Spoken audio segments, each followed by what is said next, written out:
KP classes dedicated to excellence. Hello students, welcome to KP classes. This is me Samriti Nolakha and welcome back to our channel. So we are going to discuss Kumbh Mela in this video. क्या है ये कुंभ मेला, क्यों मनाया जाता है, क्या खास बात है और प्रयागराज, हरिद्वार, उज्जैन और नासिक जैसी जगहों पे ही क्यों ये मनाया जाता है, तो हम सारी बातें इस वीडियो में डिस्कस करेंगे. So to begin with, let me remind you that we at KP classes have launched a brand new crash course for your board examination. Along with that, आप अपनी CBT की प्रिपरेशन के साथ भी हमारे साथ जुड़ सकते हैं with our उड़ान batches, which is very cost effective. You can purchase all these courses from our app, which is KP Class Exam Prep app. So to begin with, let's get started. तो अगर हम कुंभ की बात करें, कुंभ एक Sanskrit word है. कुंभ एक संस्कृत वर्ड है जिसका मतलब होता है कलश और मेले का मतलब क्या है, गैदरिंग. सो बेसिकली ये डिनोट करता है गैदरिंग ऑफ लार्ज पीपल. अगर हम इसकी हिस्ट्री की बात करें, कब ये कैसे आया, क्यों आया, इसकी जानकारी किसी भी हमें एंशिएंट टेक्स्ट में नहीं पाई जाती.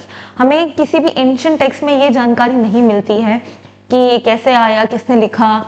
लेकिन कहीं ना कहीं ऐसा माना जाता है इस मेले की शुरुआत करीबन 300 AD, इस टाइम पीरियड के अराउंड इस कुंभ मेले की शुरुआत हमने देखने को मिली है. तो ये 300 AD के आसपास स्टार्ट होता था. ठीक है.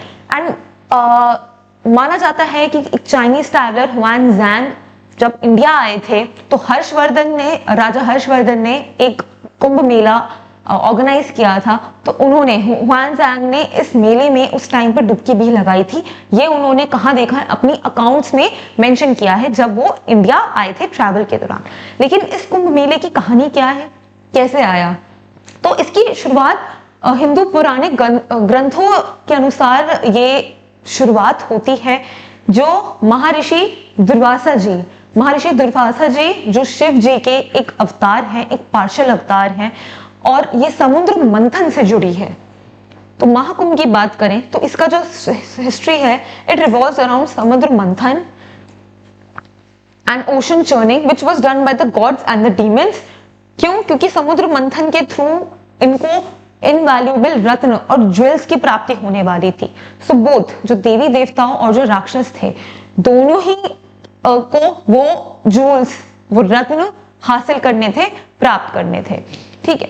तो हुआ क्या, महर्षि दुर्वासा जी शिव जी के अवतार थे, तो कहीं ना कहीं उनको छोटी छोटी बातों पे गुस्सा आना शुरू हो गया था. सो इसी के कारण उन्होंने कहीं देवी देवताओं को श्राप दे दिया था और इस श्राप के थ्रू उनकी देवी देवताओं की जो पावर्स थी वो धीरे धीरे कम होनी शुरू हो गई. तो सारे देवी देवता भगवान विष्णु जी के पास गए और उन्होंने इसका सल्यूशन मांगा. तो सल्यूशन देते देते क्या हुआ था कि जब देवी देवताओं की जितनी भी पावर्स थी वो रिड्यूस होने लगी, उसी टाइम पे क्या हुआ था, राक्षस ने इस बात का फायदा उठाया और उन्होंने स्वर्ग पे कब्जा करना शुरू कर दिया. और तभी इन्हीं की आपस की लड़ाई हमें देखने को मिलती है समुद्र मंथन के थ्रू. और वो क्यों होता है, उन जूल्स, उन कुछ 14 रत्न थे, उसको प्राप्त करने के लिए ये समुद्र मंथन होता है, जिसके अंदर इंद्र जी के बेटे जो जयंत थे, जब उन्होंने आखिरी अमृत कलश को प्राप्त किया ताकि वो अमृत कलश राक्षसों के पास गलती से ना चला जाए, तो उन्होंने क्या करा, वो उस कलश को लेते भागते गए और स्वर्ग तक पहुंचाने की उन्होंने कोशिश करी. करीबन 12 दिन तक जयंत जी क्या कर रहे थे, उस कलश को लेके भाग रहे थे. भागते भागते वो कहाँ जा रहे थे, स्वर्ग में जा रहे थे ताकि वो अमृत कलश गलती से राक्षसों के हाथ ना लग जाए, नहीं तो वो ताकतवर हो जाएंगे. और जब वो भाग रहे थे 12 दिनों तक, 12 दिन भागते भागते उस अमृत कलश की कुछ बूंदे, करीबन 4 बूंदे इन्हीं 4 प्लेसेस पे गिरी, जिसे कहते हैं हरिद्वार. हरिद्वार में हर की पौड़ी के पास ये गिरी.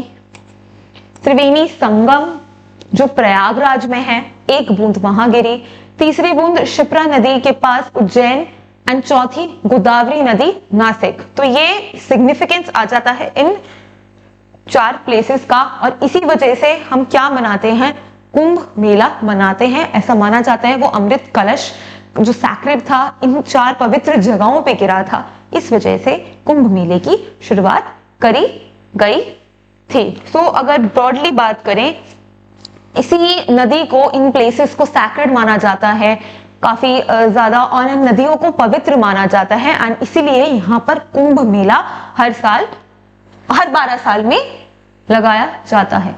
सो ये 4 प्लेसेस जहाँ पे जयंत जी ने ये अमृत कलश की बूंदें रखी थी, तो इसलिए ये 12 साल में मनाया जाता है। अब 12 साल का क्या सिग्निफिकेंस है?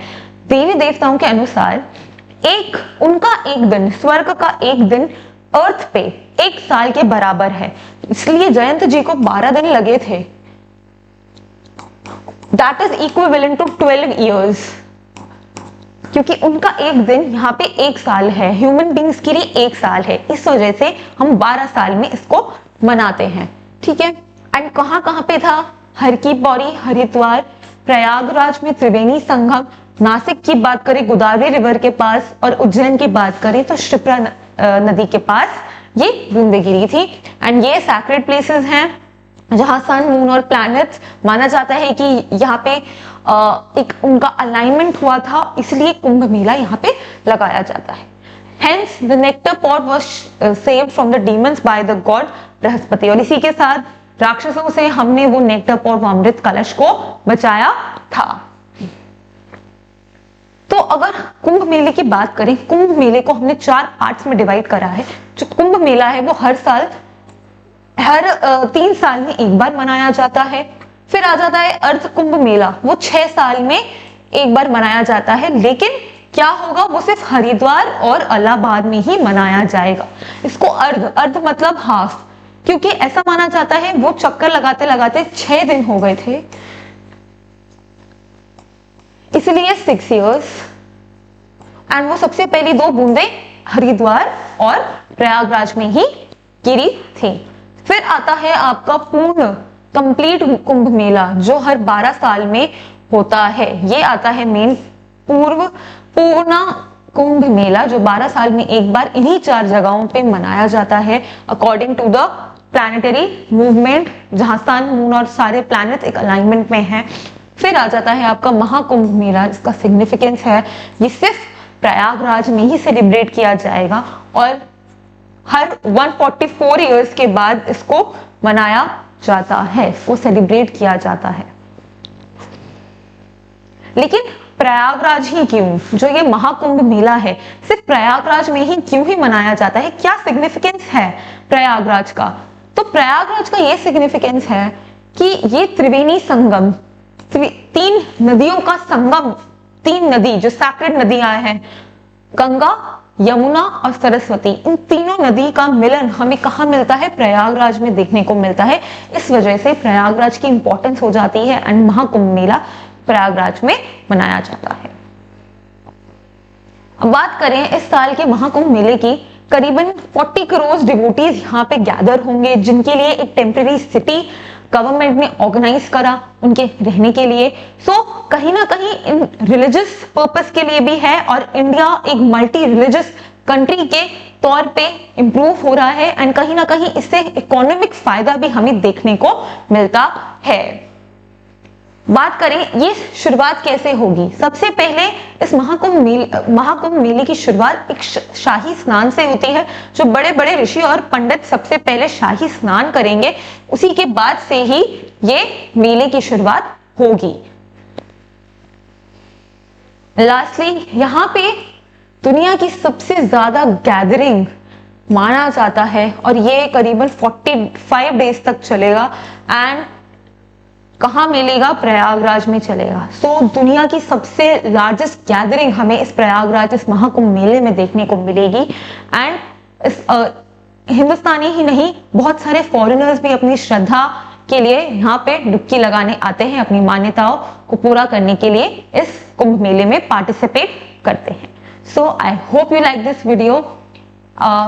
Do like, share and subscribe our channel and for more such informative videos hit the bell icon ताकि जीके जैसे इंटरेस्टिंग सब्जेक्ट के लिए आपको और ज्यादा टॉपिक्स अपडेटेड रहें। So I'll see you in the next video. Till then, take care. Bye bye. Thank you. KP classes, dedicated to excellence.